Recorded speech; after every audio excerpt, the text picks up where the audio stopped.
Today's Storybook segment is brought to you by LL Bean.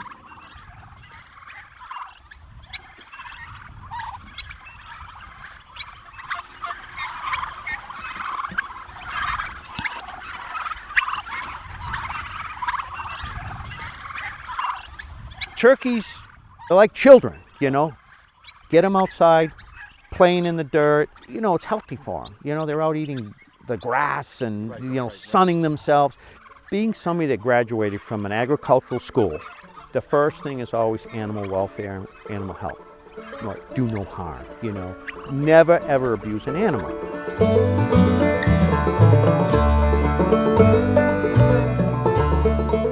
These are a heritage breed. They were developed in East Kingston, New Hampshire. These are New England birds by Bruce and Judy Levis from Maple Vale Turkey Farm. So these are Maple Vales, and these are a medium strain. The large strain turkeys are growing so fast that they're young. You process them off at 120 days. And they may be growing, but their internal organs are still very immature. So we decided to go with a more old-fashioned bird, a medium strain, these. And yeah, it takes us 6 months to get them up to size and all that stuff, but we go through the same amount of feed and the birds are just healthier. We keep them in the barn till they're feathered out and they're about 6 weeks old. Then we start slowly letting them outside. The confined animals, they do it with beef cattle and pigs and everything. And there is a lot of stress going on in those animals. And with this stress, there's usually disease. The fresh air is the biggest thing, and it's a lot of room for them to run around on. I bring in a couple loads of sandy gravel for those birds to play in, take their little sand baths in the summertime. This time of year, it's up high, the sand warms up, and at nighttime, you'll see them all laying on top of the sand pile, but it's a natural thing for them to do. We want them to stay as natural in their behavior as possible and keep them comfortable.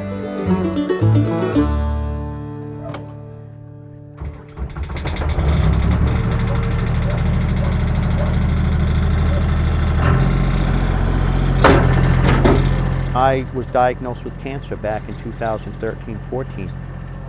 After, I went through all my chemo treatments. They put stuff into me, chemo drugs. I don't want any more chemicals in my body.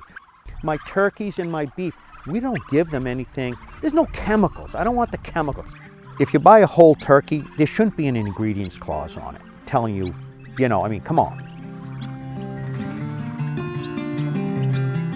I wouldn't sell anybody anything that I wouldn't eat, My beef, people have asked me if I vaccinate them and I give them, deworming medication and all that stuff. And I'm like, well, I've never seen any worms in them. I guess if they got sick, I'd give them some, but I don't do it on a regular basis just because it's the thing to do.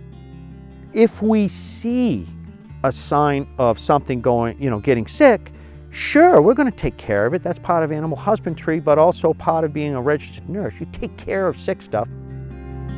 I don't know how these big companies can actually sleep at night. They can only see, I think they inspect 1 out of every 100 chickens or something. It's crazy. They're not worried about how the chickens are doing or what's going on. They only care about the bottom line. I just tell people, know your farmer. Go visit the farm. Take a look at the farm so you can see. You're going to be putting this stuff in your mouth. Would you buy a turkey from them? You're going to feed it to your family, I'm not a very good businessman. Let me say that. My accountant keeps, I'm going to give him a stroke.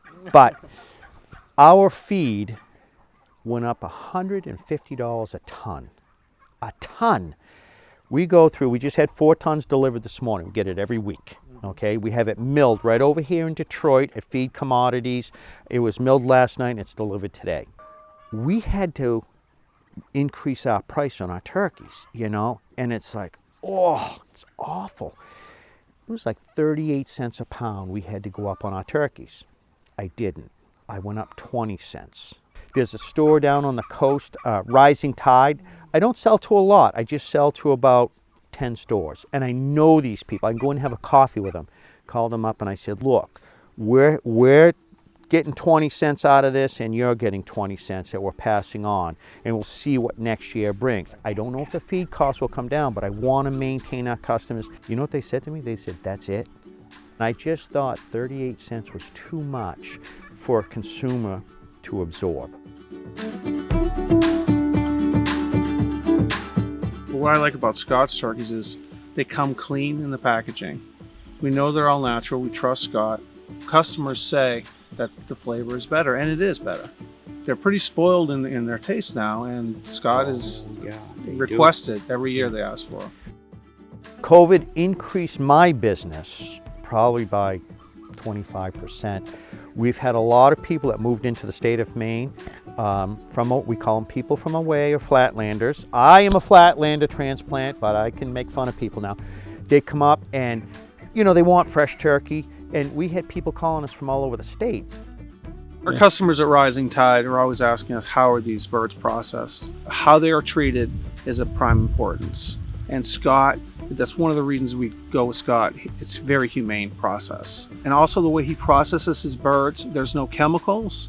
He probably told you he does it like an ice bath, and the birds come out great. We process approximately 1,500 of our own range-fed turkeys. My two sons, 18 and 23, one runs the kill area, and my youngest runs the out front area, the packing area, and the office, and handling the money and stuff. The inspector came up from the Department of Agriculture here in the state of Maine. She was so cute. She goes, oh my God, there's no smell here. And I'm like, right? Smell means bacteria. And she was looking around, and she was just commenting, that the slaughterhouse was really nice and all that stuff. And it's my son. My son, there's one person that washes and sanitizes. It's him, because anything goes wrong, it goes back onto him. But he's been doing it for years. That's his thing. But it's all about my crew that I have over there. They take pride. I will tell you, Thanksgiving is our favorite holiday of the year.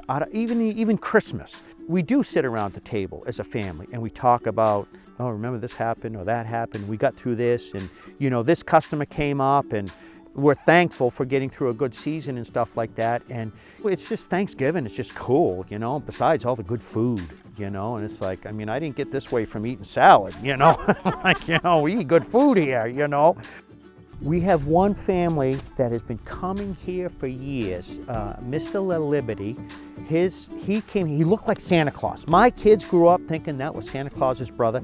He always came on a Sunday. He'd bring his grandsons and everything. Mr. La Liberty has passed, but his grandson, he's in the Air Force, and he's big, tall.